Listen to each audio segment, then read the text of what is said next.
So making the floor tiles is pretty simple. Just like the rest of the floor, I wanted to have 4 centimeter square tiles. So to begin with, I took some scrap or things that have been left over from other things and just cut 10 mil thick foam into 40 mil thick strips. Cut a whole bunch of these, as you will see right here.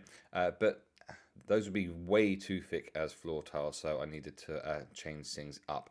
You notice I've also got some other strips there which are 20 mil thick and 10 mil thick, because it's not going to be a perfect floor to just do in sections of 40 by 40 tiles.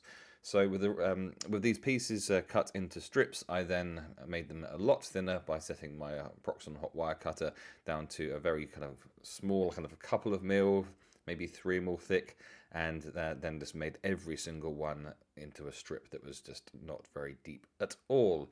It doesn't really matter how thick it is as long as they're all uniform, but I wanted to make mine about 2 or 3 mil thick. From here, it's just a case of making them into tiles. So the big strips, I kind of drew a line every 40 mil, so we've got our squares.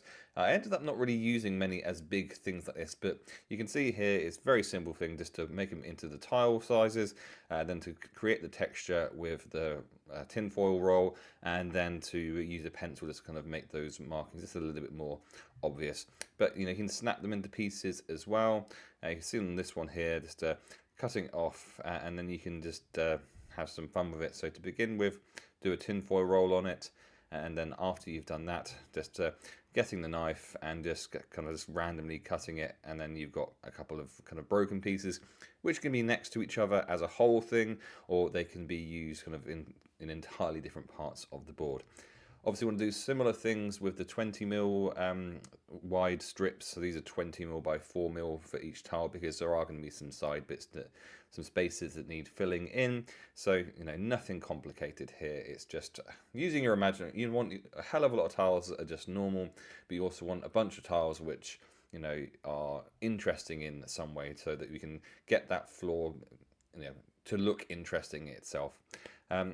One thing that's quite nice to do is, depending on how old this floor is, or how long you think it's been, or how worn it is, rather than having this perfectly square tiles, just start cutting corners off and pressing a little bit harder with the tin foil, because that can create some natural breaks and deviations in the edges, so that they don't look perfectly uniform. Because we don't want it to look like it's a floor that's just been laid. We want it to look a little broken.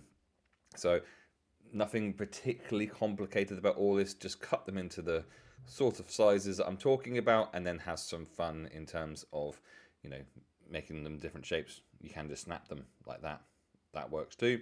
But then just so you don't have the foamy type edge, just crush it down with a tinfoil roll, and yeah, job is a good un, as I've never said before in my entire life, but apparently today was the first time for me to do that. Now from here, undercoat them in black. This is the black and PVA mix that I've used across the board and the rest of it. Do that with all of it. You don't need to see me painting loads of these, but once these are dry, they are ready for sticking down. We'll paint them once they're down.